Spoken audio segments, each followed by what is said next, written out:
అందరికీ నమస్కారం. నేను శిరీష. సిరివెన్నెల హోమ్ వాళ్ళకి స్వాగతం. అందరూ ఎలా ఉన్నారు? బాగున్నారు అనుకుంటున్నాను. నేను కూడా బాగున్నాను. ఈరోజు శుక్రవారం కదా, ఒక మంచి పూజా వీడియో. ఇప్పటివరకు నేను కూడా చేసుకునే అవకాశం నాకు రాలేదు. ఈరోజు నేను చేసుకుని మీ అందరికీ ఆ మంచి పూజా వీడియోని మీ అందరికీ షేర్ చేద్దాం అనుకుంటున్నాను. అదే లక్ష్మీ కుబేర పూజ. మనకి చాలామందికి ఆర్థిక ఇబ్బందులు ఉంటూ ఉంటాయి. అంటే ఏదో ఫైనాన్షియల్గా మనం ఇబ్బంది పడుతూ ఉంటాం. అంటే కొంచెం ఉన్నత స్థితికి వెళ్ళడానికి ఏదైనా మంచి పూజ ఉంటే బాగుండు. ఏదైనా మనకి డబ్బుకు సంబంధించిన గొడవలు కానీ, ఎక్కడైనా మన డబ్బు ఇబ్బందుల్లో ఉన్నా కానీ, లేకపోతే మన జీవితంలో ఇంకొంచెం ఎదగడానికి లక్ష్మీదేవి అనుగ్రహం ఖచ్చితంగా ఉండాలి మనకి. అలాగే లక్ష్మీ కుబేరుని ఇద్దరిని, ఎందుకంటే కుబేరుడు అంటే సంపదనిస్తారు కాబట్టి లక్ష్మీ కుబేరుడికి పూజ చేసుకునే విధానాన్ని ఈరోజు వీడియోలో మీకు షేర్ చేద్దాం అనుకుంటున్నాను. మీ అందరికీ నచ్చుతుందని అనుకుంటున్నాను. మీరు కూడా ఖచ్చితంగా చూడండి. చేసుకోవాలనుకుంటే కనుక తప్పకుండా చేసుకోవచ్చు. పూర్తిగా పూజా విధానాన్ని అన్ని వీడియోలో షేర్ చేస్తాను. ముందుగా ఒకసారి గార్డెన్ లుక్ అంతా మీకు ఒకసారి చూపెడదామని చెప్పని, ఉదయాన్నే మంచుతో పాటు అలా అప్పుడప్పుడే తెల్లవారుతున్నట్టుగా ఉంది. పెరటి వైపు అంతా మామూలుగా పూలవన్నీ చూస్తారు కదా. ఇక్కడ వచ్చి ఇంకా వీధి సైడ్, అంటే మా గేట్ వైపు అనమాట, ఫ్రంట్ సైడు ఈ ఆరెంజ్ గుర్తులు మళ్ళీ మొత్తం మొదలయ్యే క్రీపర్ అంతాను ఎంత బాగున్నాయంటే అసలు తెల్ల బిల్డింగ్ మీద ఆరెంజ్ గుత్తులు పూలు పూస్తున్నాయి భలే. అందులో మా చెట్టుకు పండిన పప్పాయ, అంటే చెట్టుకు పండి అలాగే దేవుడి దగ్గర పెడతాం. ఫస్ట్ పప్పాయ చెట్టుకు అలాగే పండింది. సో అది కూడా కోసి రెడీగా పెట్టాను. దాంతోపాటు కనకాంబరాలు కూడా నేను కోసి మాల కట్టాను. ఎందుకంటే సరే అమ్మవారికి పూజలో వేద్దాము అని చెప్పని, దీనికోసం నేను అన్ని ఏర్పాట్లు చేసుకున్నాను.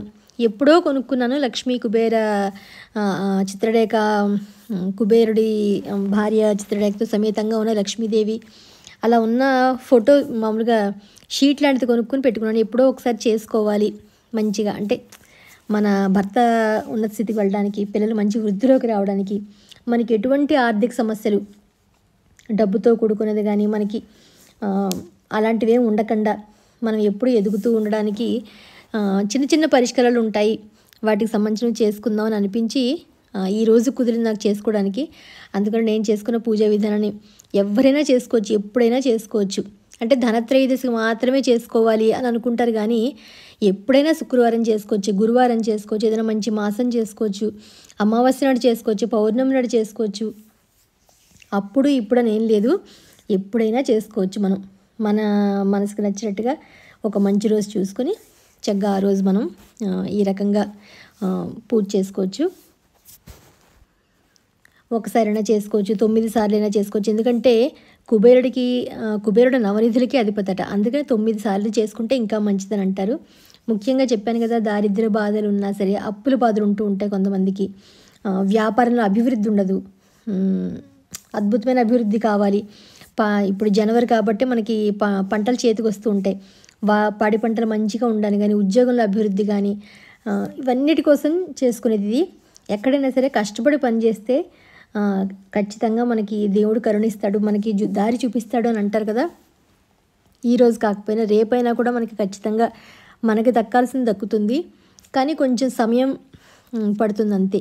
అప్పుడే మనకు దైవ రూపంలో ఏదో ఒక రెమెడీయో, ఒక పూజా విధానం మనల్ని ఒక అడుగు ముందుకేసేలా జరుగుతాయి. అలాంటి కొన్ని పరిస్థితులు మనకు కలుగుతాయి. సో అలా మనం పూజ చేసుకోవడానికి మంచిగా అన్ని ఏర్పాట్లు చేసుకోవాలి. ఇది చాలా శక్తివంతమైన పూజ. అంటే ఎవరైనా చేసుకోవచ్చు, ఎటువంటి వాళ్ళైనా చేసుకోవచ్చు. ఇంట్లో మనకి ఏ సమస్యలు ఉన్నా కూడా వాళ్ళందరూ చేసుకోవచ్చు. నేను పూజ చేసుకున్నాను కదా అని చెప్పి చాలా సింపుల్గా ఒక ప్రసాదం షేర్ చేస్తున్నాను. ఏం లేదు, 1 కప్పు కొబ్బరి, ఒక 1/2 కప్పు బెల్లం పొడి, ఒక 2 స్పూన్లు బియ్యం పిండి, 2 యాలకులు అంతే. వీటితోటి స్వీట్ అయిపోతుంది. అవి మిక్స్ అవ్వడానికి తగ్గట్టుగా ఒక చిన్నగా ఒక 1/2 కప్పు నీళ్లు అంతే. చక్కగా ఇదంతా మెత్తగా మిక్సీ చేస్తాను. బెల్లాన్ని ఇదిను స్టవ్ అంతా కడుక్కుని శుభ్రంగా ముగ్గది పెట్టుకుని చక్కగా ప్రసాదానికి సిద్ధం చేసుకున్నాను. కడాయి పెట్టి అందులో కొంచెం నేను తయారు చేసుకున్న నెయ్యి, ఇంట్లోను ఒక 2 స్పూన్లు నెయ్యి వేసి, మనం ఆల్రెడీ మిక్సీ చేసుకున్నది ఉంది కదా పేస్ట్, కొబ్బరి బెల్లం పేస్ట్, అది వేయడానికి ముందు జీడిపప్పులు కూడా ఒకసారి నేతిలో బాగా దోరగా వేయించేసి తీసి పక్కన పెట్టుకున్నాక అప్పుడు ఆ ముద్దను వేసి అందులోంచి పచ్చివాసన, అంటే తడిదనం పోయేలాగా, చక్కగా నెయ్యి మనకి తేలుతూ వచ్చేలాగా అన్నట్టుగా బాగా వేయించాలి. ఎంతో ఒక్కలో ఒక 5 నిమిషాలు. ఈ స్వీట్ అయితే మ్యాక్సిమం 10 నిమిషాల్లో అయిపోతుంది. చాలా అంటే చాలా ఈజీ. ఎవరైనా చేసుకోవచ్చు. ఎప్పుడైనా మనకి తొందరగా నైవేద్యాలు ఉన్నప్పుడు ఏం చెయ్యాలి, ఎలా అంటే అనుకుంటూ ఉంటాం. బియ్యం పరమాన్నమే అనుకోకుండా ఇలా కొత్తగా ఏదైనా కూడా చేయొచ్చు. మీరు కూడా తప్పకుండా ఈ స్వీట్ని ట్రై చేయండి. ఈరోజు ప్రసాదంగా ఏంటంటే కొబ్బరి బెల్లంతో స్వీట్ చేశాను. తర్వాత బాగా కొంచెం కడాయికి అది అంటుకోకుండా ఇంకొంచెం కావాలంటే నెయ్యి వేసుకుని వేయించిన జీడిపప్పులు అవి కూడా వేసేసుకుని ఏదైనా ఒక బౌల్లోకి మనం ప్రసాదానికి సిద్ధం చేసేసుకోవచ్చు. పూజకు ముందే మనం అన్నీ రెడీ చేసుకు పెట్టుకోవడం వల్ల మధ్యలో లేవడాలు, అయ్యో ఇది చేసుకోలేదు అది చేసుకోలేదు అని కాకుండా పూజకు పువ్వులు ఏం కావాలి, ఫోటో ఏం కావాలి, దీపారాధన కుందులు, ప్రసాదం అన్నీ ప్రతిదీ మనం దగ్గర పెట్టుకుంటే కనుక మనకి టెన్షన్ ఉండదు. ఇదే కుబేరుడు ఛాయా చిత్రలేఖ లక్ష్మీదేవితో కలిసిన ఫోటో ఫ్రేము. అలాగే పెరట్లో పువ్వులన్నీ కోసుకొచ్చాను. ఈరోజైతే చక్కగా ముద్దమందారాలే అసలు మొత్తం వచ్చాయి. ఒక 10 ముద్దమందారాలు వచ్చి ఉంటాయేమో చెట్టుకి. ఆ తర్వాత చెప్పాను కదా కనకాంబరాలు కోసి మాల కట్టానని చెప్పని. బయటికి వెళ్ళినప్పుడు నిన్న చామంతి పూలు అవి కూడా తెచ్చుకున్నాను. అలాగే ప్రసాదం ఒక చిన్న బౌల్ చేసి పెట్టుకున్నాను. లక్ష్మీ కుబేర దీపం నాకు ఇంతకుముందు నేను తీసుకున్నాను జర్మన్ సిల్వర్, మీ అందరికీ తెలుసు. అది పెట్టుకున్న ఎందుకంటే చక్కగా ఈ పూజకి తగ్గట్టుగా ఉండేటట్టుగా ఉంది కుందు. లక్ష్మీ కుబేర కుందు అంటే చిత్రరేఖతో కలిసిన కుబేరుడు, అలాగే పైన లక్ష్మీదేవి ఉంటుందన్నమాట. దానికోసం కుందుని కూడా రెడీ చేసుకున్నాను. చక్కగా వాటికి గంధం బొట్లు, కుంకుమ బొట్లు పెట్టుకున్నాను. ఇదేమో కింద పెట్టుకుందాము, పైనేమో ఎప్పుడు నేను కామాక్షి దీపం పెట్టుకుని దీపారాధన చేసుకుంటాను కదా, అది పైన చేసుకుందాం అని చెప్పని పైన కూడా మామూలుగా దీపారాధనకు అన్ని ఏర్పాట్లు, పువ్వుల అలంకరణ అన్నీ చేసుకున్నాను. కింద ఏంటంటే ప్రత్యేకమైన పూజలు ఏమైనా చేసుకుంటే ఇంతకుముందు చాలా నా పూజ వీడియోస్లో మీకు షేర్ చేస్తున్నాను. కిందగా లేకపోతే పూజ గది బయట కానీ కొంచెం ఇరుకు అవుతుంది అక్కడే అన్నీ పెట్టుకోవడం వల్ల. కానీ లేదు ఈరోజు ఇక్కడే చేసుకుందాం అనిపించి పువ్వులు మాల కట్టాను కదా, అది మాలది వేసి పెద్ద గులాబీలు పూస్తున్నాయి, వాటితో అలంకరణ అది చేసి ముందు దీపారాధన కుందులకి అన్నీ చేశాను. ఎందుకు మనం కుబేరుడికి నవనిధులకి అధిపతి అన్నామంటే చెప్పాను కదా 9 నిధులకు అధిపతి కుబేరుడు. సో అందుకని 9 సంఖ్య అంటే ఆయనకి ఎక్కువ ఇష్టంట. అందుకోసమని మనం 9 సార్లు చేస్తే మంచిది, లేకపోతే 9 సార్లు ఏదైనా చదివితే మంచిది అని అంటాం కదా. నవగ్రహ దేవతలని మనం ఎక్కువ 9 తోటి ఎక్కువ అంటూ ఉంటాం కదా, నవదుర్గలు అని అంటూ ఉంటాం. అందుకని సమర్పించడం ఆయనకి మనకి ఏదైతే లక్ష్మీ కటాక్షమైన కొన్ని వస్తువులు ఉంటాయో 9 రకాలవి, అవి నేను 9 రకాలు ఆ లక్ష్మీ కటాక్షమైన వస్తువుల్ని 9 నేను రెడీ చేసి నేను పూజలో పెట్టుకుంటున్నాను. అంటే ఇది ప్రత్యేకించి పెట్టుకోవాలని కాదు, ఎందుకంటే ఏదైతే అమ్మవారికి ఇష్టమో వాటిని మనం సమర్పిస్తున్నాం ఆవిడకి అంతే. చిట్టి గవ్వలంటే ఇష్టం, అలాగే తామర గింజలంటే ఇష్టం, చిట్టి గాజులంటే ఇష్టం, గురువింద గింజలంటే ఇష్టం అమ్మవారికి, పగడాలు, ముత్యాలు, నల్లపూసలు అమ్మవారికి ఇష్టమైనవన్నీ ఏవైతే డబ్బులు, కాయిన్స్ మనకి అమ్మవారి ఇచ్చినవి అవన్నీ మనకి దాన్నే అమ్మవారికి మనం సమర్పించినట్టుగా నేను అలా పెట్టుకున్నాను ఈరోజు వీడియోలోను. 9 సంఖ్య ఇష్టం కాబట్టి నవనిధులకి అధిపతి కాబట్టి నవనిధుల కింద ఇవన్నీ మనకి దొరికిన నిధులు ఇవన్నీ అమ్మవారి పూజలో ఉపయోగించుకోవడానికి.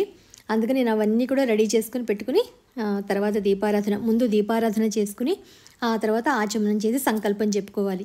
మనం ఏం సంకల్పం చెప్పుకోవాలో అన్నది మన పరిస్థితులను బట్టి మనకి ఏది కావాలి, పలానా నాకు ఇది ఈ ఉద్యోగంలో ఇలా కావాలి, లేకపోతే నా వ్యాపారం ఇలా కావాలి, నాకు అప్పులు బలి తీరాలి, ఎక్కడైనా ధనం ఇబ్బందులు ఉంటే మనకి ఇది కావాలి అని సంకల్పం గట్టిగా చెప్పుకుని, స్వామి మీరే నాకు దిక్కు, అమ్మ నువ్వే చూడాలి అని చెప్పని సంకల్పం చెప్పుకుని అప్పుడు మనం పూజా విధానం మొదలుపెట్టాలి. నేను కింద పైన దీపారాధన మామూలుగా ఆవునేతితోటే చేసుకుని ఆ తర్వాత ఆచమనం చేసి సంకల్పది చెప్పుకున్నాక అప్పుడు గణపతి పూజ. మనం ఏది చేసినా ముందుగా గణపతిని ప్రార్థించాలి, గణపతి తర్వాతే అప్పుడు మిగతాది. దీంట్లో కూడా 9 పూజా విధానం ఉంటుంది. అంటే పూజా విధానంలోనే ఒక్కొక్కటి ఉంటుంది మామూలుగా. ఫస్ట్ దీపాజ్యోతిని వెలిగించడం, తర్వాత ఆచమనం సంకల్పం 2 చేయడం, 3ది కలసం ఉండి ఇంట్లో పెట్టుకునే వాళ్ళు కలసం పెట్టుకోవచ్చు, లేకపోతే పూజ మామూలుగా అంతా రెడీ చేసుకోవడం, తర్వాత గణపతి పూజ చేయడం, తర్వాత షోడశోపచార పూజ చేసుకోవడం, ఆ తర్వాత ధూపం, దీపం, నైవేద్యం, అష్టోత్తరం మామూలుగా లక్ష్మీదేవికి అలాగే కుబేరుడికి సంబంధించిన అష్టోత్తరం చదువుకోవడం, ఇలా మనకి 9 రకాల విధానాలు ఉంటాయి. అవన్నీ కూడా మనం పెట్టుకోవాలి. ముఖ్యంగా ఎందుకు కుబేరుడు పూజ చెయ్యాలి అంటే ఎవరికైనా పెట్టుకునే అదృష్టం ఉండాలి అంటారు. కుబేరుడు కూడా పూర్వజన్మలోట ఎవరికీ పెట్టుకోకుండా, అంటే తనదే దాచుకోవడం కానీ, ఖర్చు పెట్టకుండా పిసినారిగా ఉండడం, ఎవరికి రూపాయి దానం చేయకుండా అలా ఉండేవట. ఆయన చివరి దశలో మృత్యువు టైంలోట హెచ్చరిస్తారట. నువ్వు దాన ధర్మాలు చేసుకుంటేనే నీకు మంచి జరుగుతుంది, పెట్టుకోవాలి ఎవరికైనా అని అన్నప్పుడు తెలిసి వచ్చిందట. ఎవరికైనా పెట్టుకుంటేనే భగవంతుడు మనకు దానికి రెట్టింపు ఇస్తాడు అన్నది. యాక్చువల్గా ఇవన్నీ ఏంటంటే మనలో చైతన్యం కలగడానికి, మనం ఎలా ఉండాలి, ఎలా ఉండకూడదు అంతే తప్ప పూజలు చేసేసడం వల్ల అకస్మాత్తుగా డబ్బులు వచ్చేయడం కాదు. మన మనసు మారుతుంది, మన ఆలోచన విధానం మారుతుంది. అందుకనే అంటారు పెద్దవాళ్ళు, నలుగురికి పెట్టుకుంటేనే మనకు వచ్చే జన్మలైనా ఉంటుంది అని. ఈ సంవత్సరం ఎవరో ఏదో అనుభవిస్తున్నారు అంటే కిందటి జన్మలో వాళ్ళు ఏం చేసుకున్నారో, ఎంతమందికి పెట్టుకున్నారో అని అనుకోవాలి తప్ప ఈర్ష్య పడకూడదు ఎవరిని చూసి. మనం కూడా ఇంతకన్నా బాగా పెట్టుకుంటే వచ్చే జన్మ ఉంటే మనకు కూడా ఇలా ఉంటుందేమో, లేకపోతే ఈ జన్మలోనే మనకి ఇంకా భగవంతుడు అనుగ్రహిస్తాడేమో అని అనుకోవాలి. అందుకనే అంటాను, మనకున్న దాంట్లో ఎంతో కొంత దాన ధర్మం దేవాలయాలకు కానీ, మన ఇంటికి వచ్చిన వాళ్ళకి కానీ, ఎక్కడో అక్కడ పేదవాళ్ళకి కానీ ఏదో చిన్న సహాయమైనా మనం ఆత్మసాక్షికి, భగవంతుడి సాక్షిగా మనం చేసుకోవాలని మా పెద్దవాళ్ళు చెప్పిందే. అదే మనం ఆచరిస్తూ ఉండాలి, ఎంతలో కొంత మన శక్తి కొలది అంతే. నేను అలాగే చేస్తూ ఉండడానికి ప్రయత్నిస్తూ ఉంటాను. దాంతోపాటు లక్ష్మీ అష్టోత్తరం, అమ్మవారికి కుబేరుడు అష్టోత్తరం, అంతే అది ఫోన్లో చూసుకొని చదువుకున్నాను, అది నా దగ్గర లేదు. మామూలుగా అయితే పుస్తకంలో ఉంది కాబట్టి షోడశోపచార పూజ ఏం చేసినా లక్ష్మీ కుబేర దేవతాయ నమః, లక్ష్మీ కుబేర దేవ్యే నమః, ఆచమనం సమర్పయామి, లక్ష్మీ కుబేర దేవ్యే నమః, అర్ఘ్యం సమర్పయామి, పాద్యం సమర్పయామి, ధూపం సమర్పయామి, దీపం సమర్పయామి. అలాగా లక్ష్మీ కుబేర ఇద్దరిని కలిపి నేను చెప్పుకుని పూజ అయితే చేసుకున్నాను. అంటే మీకు టూకీగా నేను చూపించేశాను, ఎక్కువ లెంగ్దీగా అయిపోతుంది అని చెప్పని, అందుకనే కొంచెం ఫాస్ట్ ఫార్వర్డ్లో పెట్టి ఆ తర్వాత ధూపం దీపం అన్నీ, అంటే నేను కలిసి అది పెద్దగా పెట్టుకుని అలా చేసుకోలేదు. నార్మల్గా వాళ్ళిద్దరిని కలిపి పూజించి కుంకుమ పూజ, అలాగే స్వామివారికి అక్షంతలతోటి పూజ చేసుకున్నాను. చెప్పానుగా, తర్వాత నైవేద్యం చేసుకునేది, నైవేద్యం సమర్పించాను. ఆ తర్వాత పెరట్లో కాసిన పండుని పైన దేవుడికి నైవేద్యం పెట్టాను నేను. అంటే పూజా విధానాలు ఒక్కొక్కరు ఒకలా ఉంటాయి. నేనైతే నాకు తోచినట్టుగా ఇలా సింపుల్గా చేసుకున్నాను. నేను కుంకుమ పూజ చేసుకున్న చోట మీకు చూపించాను కదా, రూపు పెట్టుకున్నాను. లేకపోతే మీ దగ్గర ఏదైనా లక్ష్మీదేవి ఫోటో చిన్న కాయిన్ ఉన్నా పెట్టుకోవచ్చు.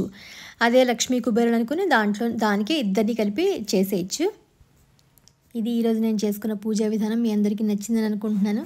అలాగే ఒక చిన్న ఎప్పుడు పాడే పాటే లక్ష్మీదేవికి సంబంధించింది కాబట్టి, లక్ష్మీ రావే మా ఇంటికి, క్షీరాబ్ది పుత్రి వరలక్ష్మి, రావే మా ఇంటికి, లక్ష్మీ రావే మా ఇంటికి, రాజితముగా నెలకొన్న సూక్ష్మముగా మోక్షమిచ్చు సుందరి బృందావనధారి లక్ష్మీ, రావే మా ఇంటికి, లక్ష్మీ రావే మా ఇంటికి. ఇది ఈరోజు పూజా విధానం. సింపుల్గా పాట ఎక్కువ పెట్టలేదు. ముగ్గు కూడా మీకు నచ్చిందని అనుకుంటున్నాను. ప్రసాదం కూడా కొత్తగా ఉండంటే కనుక మీరు కూడా తప్పకుండా ట్రై చేయండి. సో ఒకే వీడియోలో అన్నీ మొత్తానికి కలగలిపి మీకు వీడియో షేర్ చేస్తున్నాను. నచ్చితే కనుక తప్పకుండా లైక్ చేయండి. ఎవరికైనా యూజ్ అవుతుంది అనుకుంటే కనుక షేర్ చేసి కామెంట్ రూపంలో నాకు తెలియజేయండి. నవనిధులకైనా 9 ప్లేట్లో నేను పెట్టాను కదా, అందులో ఒక దాంట్లో మనం నవధాన్యాలు కూడా పెట్టుకోవచ్చు. ఎందుకంటే మనకి ఆహారానికి అవసరమైనవి కూడా మనకి ఎంతో అవసరం కాబట్టి అది కూడా ఒకటి పెట్టుకొని మనం చేసుకోవచ్చు పూజ. సో ఇది ఈరోజు నేను చేసుకున్న లక్ష్మీ కుబేర పూజ. మీ అందరికీ నచ్చిందని అనుకుంటున్నాను. మళ్ళీ ఒక ఇంట్రెస్టింగ్ వీడియోతో మిమ్మల్ని అందరినీ కలుస్తాను. అంతవరకు